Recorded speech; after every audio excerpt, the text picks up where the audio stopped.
Je me sens mieux le dire, le marketing de sa parole. C'est lui-même Dieu qui est en train de faire le marketing de sa parole. Il est donc en train de dire que tout ce qui sort de sa bouche ne peut pas regagner son trône sans effet. Mais la question reste persistante.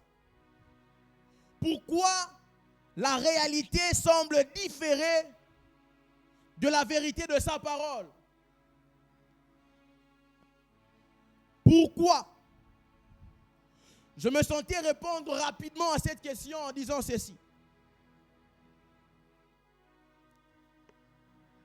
En réalité, entre le moment précis où la parole est libérée et sa matérialisation, il existe une période qu'on appelle l'épreuve.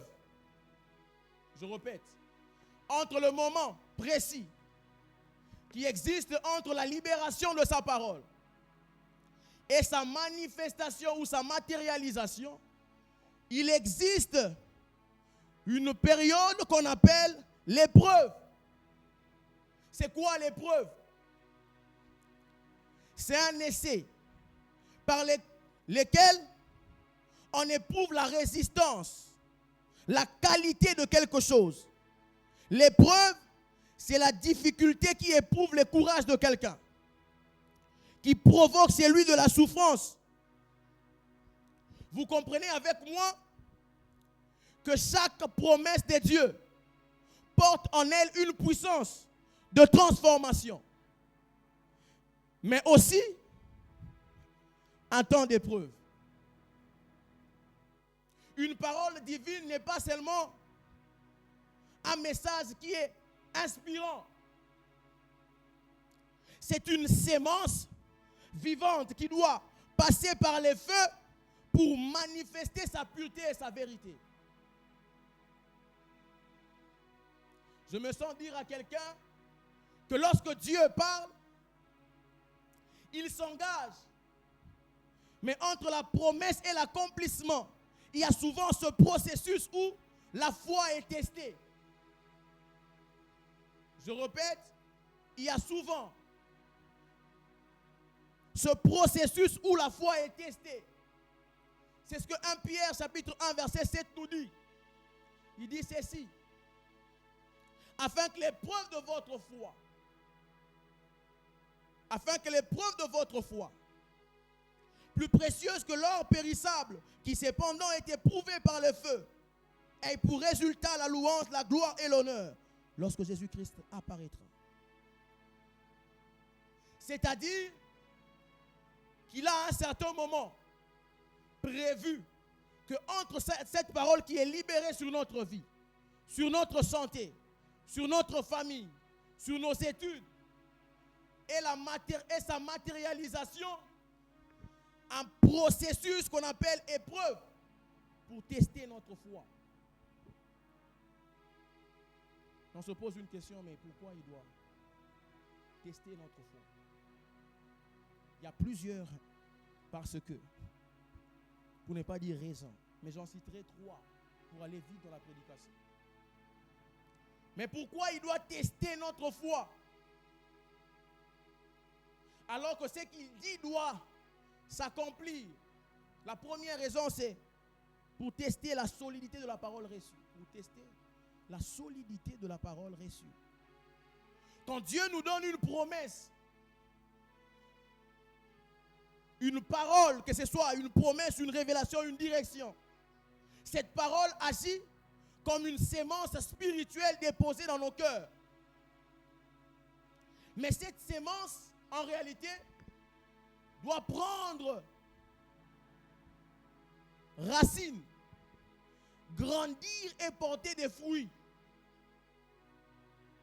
Or, la seule manière de savoir si cette parole a pris racine en nous, c'est lorsqu'on la confronte à des épreuves.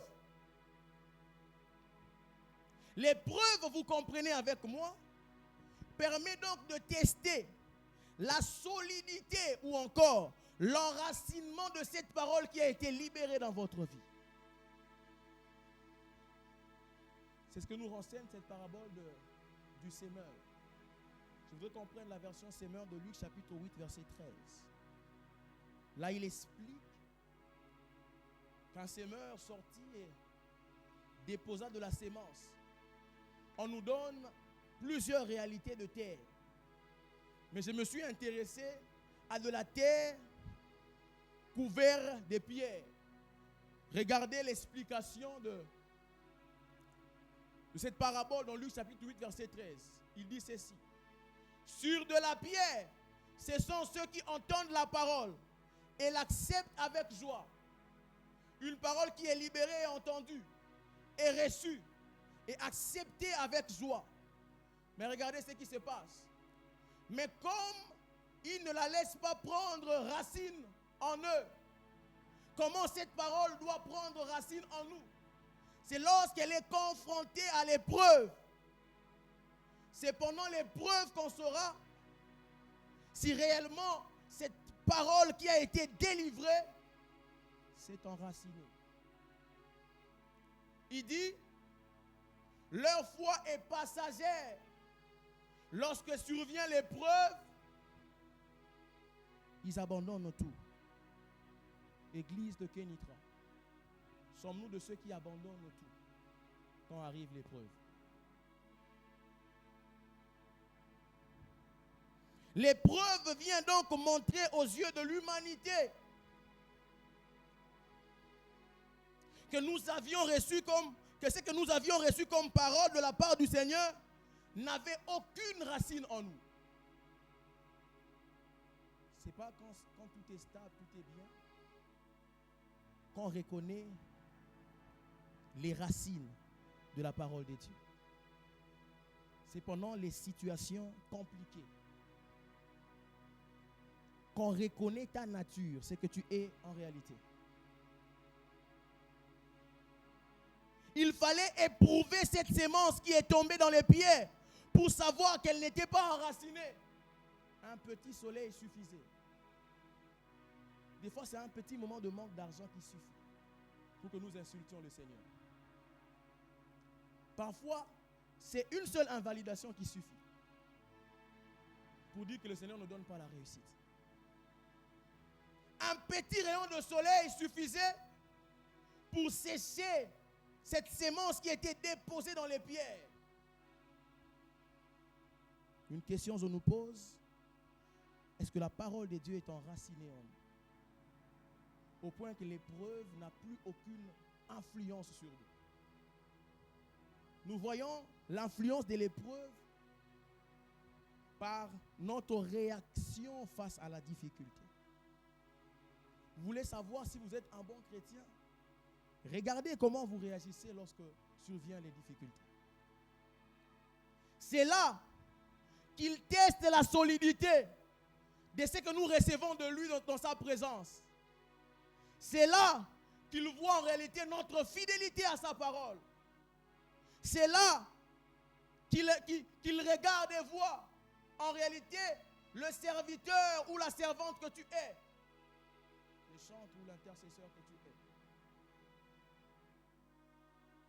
On sait que la sémence est enracinée quand elle a la capacité de demeurer pendant l'épreuve. La parole de Dieu a-t-elle la capacité de demeurer pendant l'épreuve ou c'est vite oublié? Église de Kenitra. Nous connaissons l'histoire, nous sommes dans Genèse 37, 38, 39 pour les biblistes. Je vous les raconte. Dieu parle à Joseph par des sens de grandeur.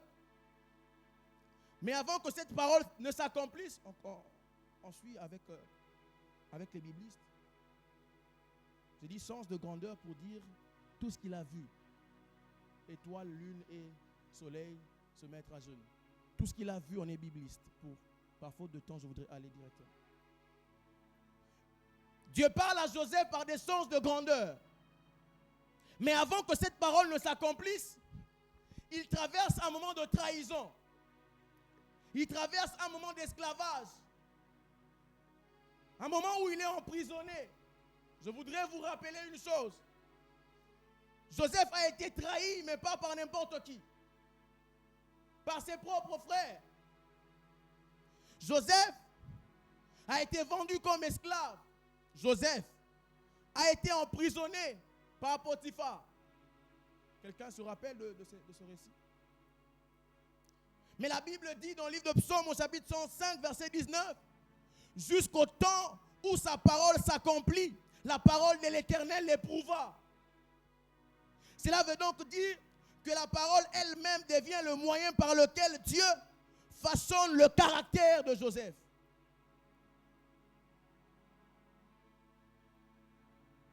Qu'est-ce que je me sens dire par cet exemple de Joseph? Je me sens dire à Kenitra que Dieu voulait savoir si Joseph croyait toujours à cette promesse de grandeur. Même quand tout semblait contraire. Croyez-vous que vous êtes guéri alors que la médecine vous dit que votre rein est insuffisant? On dit insuffisance rénale.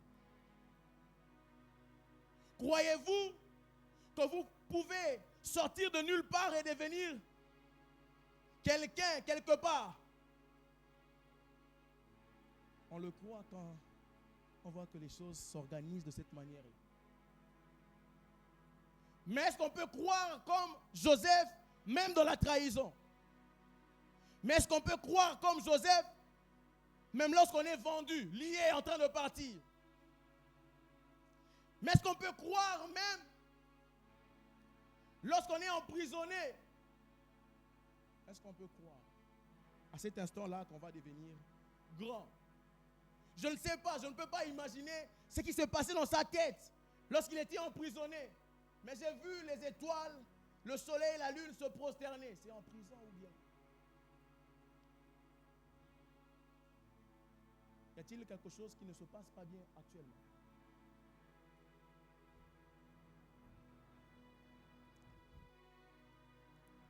Passes-tu par des situations où tu te demandes, est-ce que c'était le Seigneur qui m'a parlé ou pas?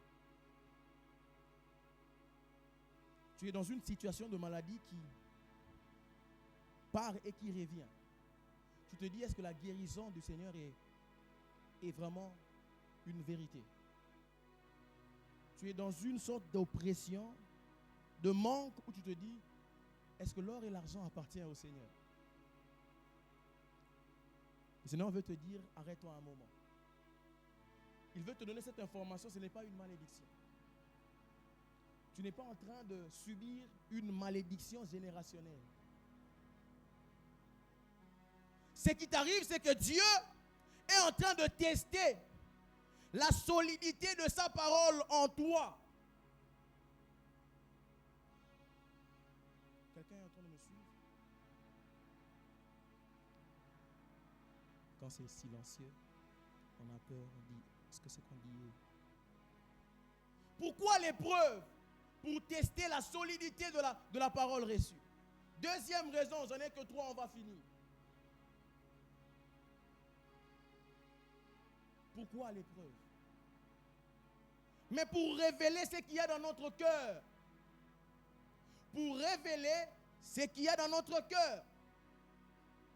Quand Dieu permet une épreuve, ce n'est pas seulement pour tester nos circonstances extérieures, mais pour nous révéler à nous-mêmes. Nous révéler à nous-mêmes. L'épreuve agit comme un miroir spirituel. Comment? En exposant ce qui est caché dans nos cœurs. Afin que Dieu puisse purifier, transformer et affermir notre foi. Oh, je me sens dire à quelqu'un que ce n'est pas une punition, mais un moyen d'amour divin pour nous rendre vrais et solides. Vous savez, lorsque tout va bien, nous croyons souvent que nous avons la foi. Lorsque tout va bien, tout le monde croit qu'il a la foi. Il a la patience et il a l'amour. Mais c'est quand viennent les contrariétés, les retards, les injustices, la souffrance. C'est à ce moment-là que se révèle le véritable état de notre cœur. C'est là qu'on sait qu'on est tout le temps fâché quand on n'a pas l'argent. Provoque quelqu'un qui n'a pas l'argent. Il va mal te répondre. Pas parce que il n'est pas bien éduqué. C'est parce qu'il se trouve dans une situation qui ne lui permet pas de bien répondre. Vous savez que Dieu a conduit Israël. Il sort d'Égypte. Il le conduit dans un chemin de désert pour éprouver leur cœur, afin de savoir s'ils garderaient ses commandements. Deutéronome chapitre 8, verset 2. On parle de disposition du cœur et on parle de garder les commandements. Regardez ça avec moi. Deutéronome chapitre 8, verset 2. Regardez. Souviens-toi de tout le chemin que l'Éternel ton Dieu t'a fait faire pendant ces 40 ans dans le désert, afin de faire quoi? De t'humilier et de t'éprouver. Je ne suis pas là-bas. Je suis ici. Pour savoir quelles étaient les dispositions de ton cœur et si tu garderais ou non ces commandements. Il fait passer Israël, son propre peuple, qui sommes-nous, dans le désert pour voir les dispositions de leur cœur. L'épreuve ne vient pas donner une information à Dieu. L'épreuve vient pour que nous découvrions nous-mêmes notre réalité intérieure.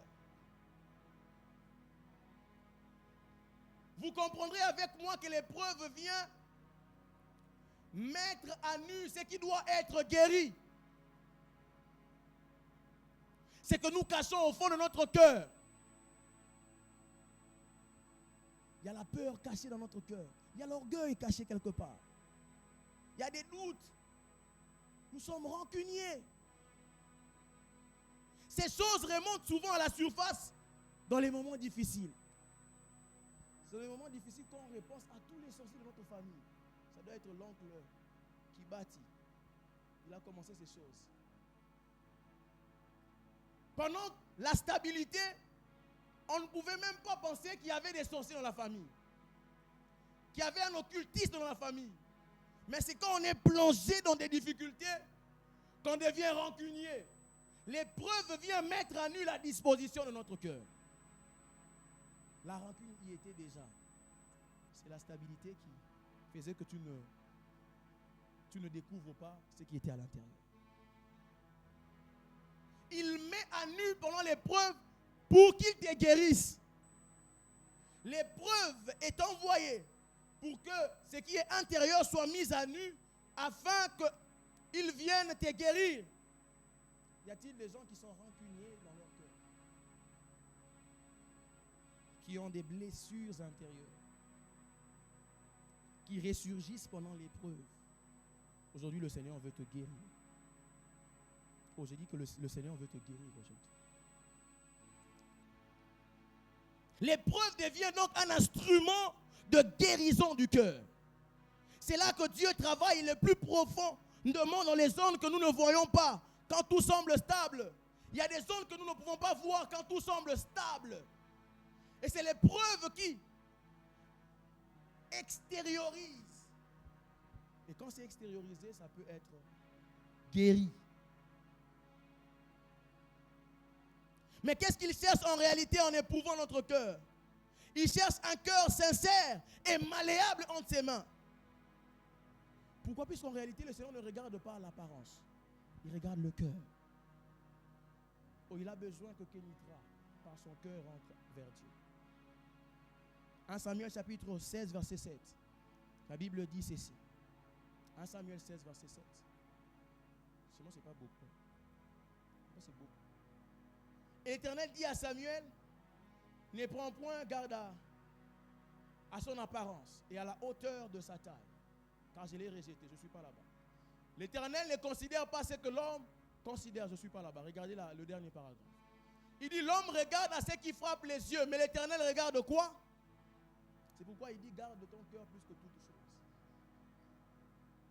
Parce qu'il sait que les péchés vient de là. Un jour, rassemblé comme ça avec ses disciples,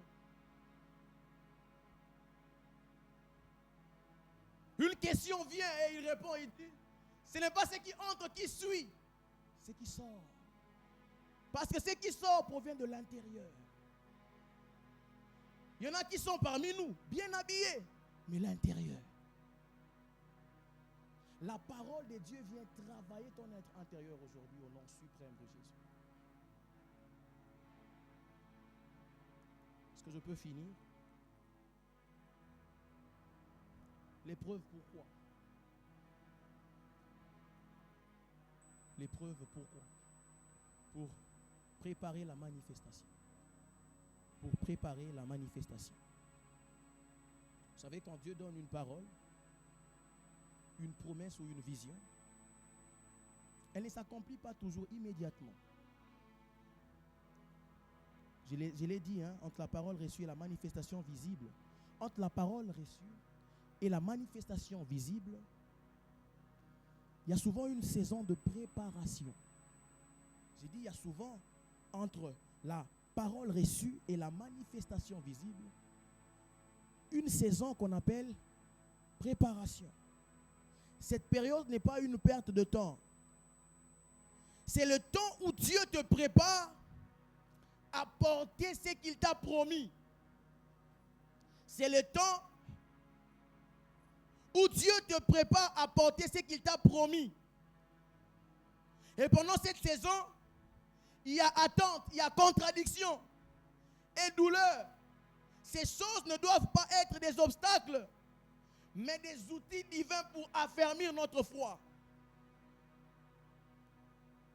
Ce que nous ignorons, c'est que Dieu travaille sur nous avant de travailler pour nous. Je répète ça. Dieu travaille sur nous avant de travailler pour nous. Il ne vient pas seulement nous bénir, mais il vient d'abord nous rendre capables de gérer la bénédiction. Si tu ne gères pas l'AMCI, tu ne géreras pas 10 000 dirhams. Souvent nous demandons l'accomplissement, mais notre caractère n'est pas encore prêt. L'épreuve vient alors fortifier notre foi, développer notre patience, purifier nos motivations et nous apprendre à dépendre de Dieu, pas de nous-mêmes. C'est ce que la Bible dit dans le livre de Hébreux chapitre 10 verset 36. Regardez ce que la Bible dit. Hébreux 10 verset 36. Il dit, car vous avez besoin de persévérance, afin qu'après avoir accompli la volonté de Dieu, vous obteniez ce qui vous est promis. L'épreuve, avant de continuer, il dit, avant d'obtenir ce que nous est promis, nous avons besoin de patienter et de persévérer. C'est clair dans ce passage. Avant que vous ne soyez ou que vous n'obteniez ce que je vous ai promis, il vous faut persévérance et patience. L'épreuve nous fait passer de la promesse à la maturité. Pourquoi? Puisqu'elle agit comme une école spirituelle qui nous forme au travers de quoi? L'école de Dieu nous forme par la douleur pour nous apprendre la compassion. C'est quand tu es passé par, je n'appelle pas ça faim, mais famine, que tu auras pitié de ceux qui demandent en cours de route. Parce que tu sais ce qu'il a fait. Par la douleur pour nous apprendre la compassion. Par l'attente pour nous apprendre la patience. Par la perte pour nous apprendre à le placer en premier. Je me sentais parler à quelqu'un, je ne sais pas qui. Tu sembles avoir perdu quelqu'un qui te soutenait, qui était un homme fort, qui t'aidait financièrement. Tu t'inquiètes et tu te dis qui encore va me... Pourquoi le Seigneur a fait cela? Oh, j'ai une petite réponse à te donner. Parce qu'il voulait être le premier. Non. Parce qu'il voulait être le seul à t'aider. Non. Parce qu'avant, tu ne le mettais pas en premier. C'est pourquoi il a supprimé celui qui était en premier. L'école de Dieu nous apprend à perdre pour placer Dieu en premier. Job, je me rappelle de ce passage de Job. Il dit, fais de l'Éternel tes délices et il te donnera ce que ton cœur. L'épreuve n'est donc pas une perte de temps. C'est une salle d'attente de la gloire. C'est là que vous attendez patiemment la gloire de Dieu. Lorsque nous tenons ferme malgré les vents contraires, la parole en nous devient une expérience vécue. Oh, pendant que je passais par des difficultés, l'Éternel était mon berger. Ça devient une expérience vécue. Une preuve de la fidélité de Dieu. Elle cesse d'être une simple promesse pour devenir un témoignage. C'est un témoignage lorsqu'on supporte l'épreuve. Lorsqu'on patiente pendant ces temps d'épreuve. C'est là qu'on peut dire, Dieu l'a dit, il l'a fait. Dieu me l'a dit il y a 20 ans, il l'a fait aujourd'hui. Une parole est éprouvée quand Dieu permet les circonstances qui semblent contredire ce qu'il a dit. Pourquoi? Afin de révéler la vérité de cette parole et fortifier celui qui l'a reçue. Je finis par ceci. Une parole éprouvée est une parole prouvée. Une parole éprouvée est une parole prouvée. Dieu permet que ce qu'il a dit soit confronté à la réalité afin que sa puissance se manifeste pleinement. Ne crains donc pas l'épreuve. Elle n'est pas la fin de la promesse, mais les chemins de son accomplissement. Je voulais dire à quelqu'un cet avant-midi, ne crains pas l'épreuve, parce qu'elle n'est pas la fin de la promesse, mais le chemin de son accomplissement. L'épreuve n'est pas la fin de la promesse, mais le chemin de son accomplissement. Tiens ferme, car celui qui a fait la promesse est fidèle. Je me sens dire à quelqu'un, tu passes par des moments difficiles, celui qui t'a fait la promesse est fidèle. Est-ce qu'on peut regarder ça, Hébreux chapitre 10, verset 23? C'est là qu'on va finir, et puis on va prier, je vais laisser le micro. Regardez avec moi Hébreux chapitre 10, verset 23. Il est dit, retenons fermement la profession de notre espérance. Car celui qui a fait la promesse est comment? Je me sens dire à quelqu'un, celui qui t'a fait la promesse est fidèle. Peu importe ce que tu es en train de traverser ce matin, je ne sais pas, au niveau de la famille, au niveau de l'école, de ton université, celui qui a fait la promesse est fidèle. Il te fait passer par là pour commencer à guérir les blessures intérieures de ton cœur. Enlever tes rancunes. Enlever ce que tu considères comme malédiction, comme poisse. Enlever dans ton cœur cet élément de peur, cet élément de jalousie, cette faiblesse intérieure. L'épreuve. Est-ce qu'on peut simplement baisser nos têtes? On va prier.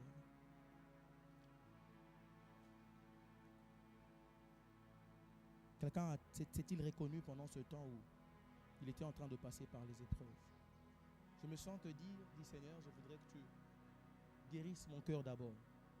Si j'ai considéré ces choses comme une malédiction, aujourd'hui je viens d'écouter ta parole qui m'a dit que c'est un moment que je passe pour m'éprouver, pour me rendre compte de l'état de mon cœur. Alors, pardonne-moi, simplement. Purifie-moi par ton sang et fortifie mon cœur. Élève ta voix, commence à prier. Élève ta voix, commence à prier. Élève ta voix, commence à prier. Élève ta voix, commence à prier. Élève ta voix, commence à prier. Alors que tu seras en train de prier, le Seigneur sera en train de guérir ton cœur maintenant. Tu es venu malade, je ne sais pas. Mais alors que tu es en train de prier, le Seigneur est en train de guérir ta maladie. Ton cœur est en train d'être restauré maintenant, au nom de Jésus. Au nom de Jésus. Au nom de Jésus. Au nom de Jésus. Au nom de Jésus. Plus haut que tout le nom, roi de rois,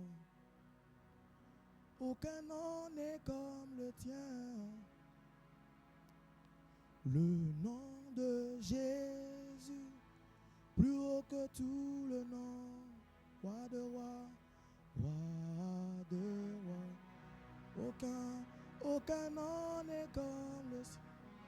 le nom de Jésus, le nom de Jésus.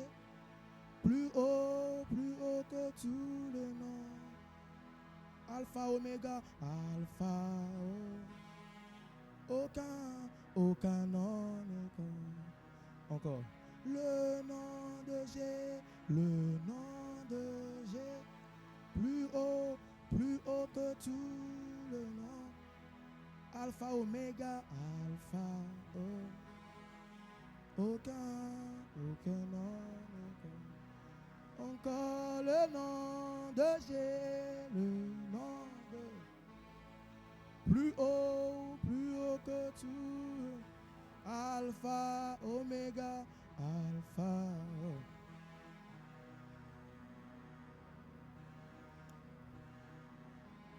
Je finis.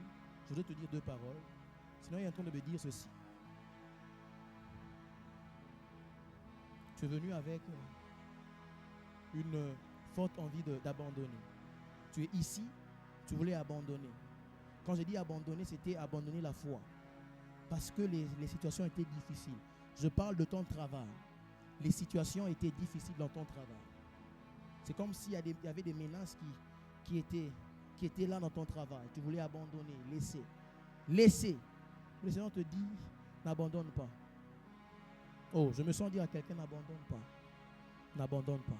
Alors que je dis n'abandonne pas, le Seigneur est en train de guérir les yeux de quelqu'un et les oreilles de quelqu'un. Les yeux et les oreilles de quelqu'un, maintenant, au nom suprême de Jésus. Alors que je dis guérir les yeux et les oreilles, je vois des douleurs au niveau de l'épaule droite. Tu es venu avec des douleurs au niveau de l'épaule droite. Le Seigneur est en train de te guérir maintenant. Alors que je dis guérir maintenant, le Seigneur est en train de me dire qu'il y a encore des gens qui ont des blessures intérieures. J'ai dit rancune. Rancune pour dire qu'ils pensent que leur problème, c'est des noms, des gens, des individus. Aujourd'hui, le Seigneur te dit arrête. Sache que c'est lui qui te fait passer par là. Je prie pour toi au nom suprême de Jésus, qui m'a envoyé d'où j'étais jusqu'ici. Que le Seigneur guérisse ton cœur maintenant au nom de Jésus. S'il y avait des blessures anciennes, des blessures passées, qui te maintenaient captive, aujourd'hui que le Seigneur te guérisse et te fasse sortir de cela au nom de Jésus. Avec acclamation, nous disons Amen.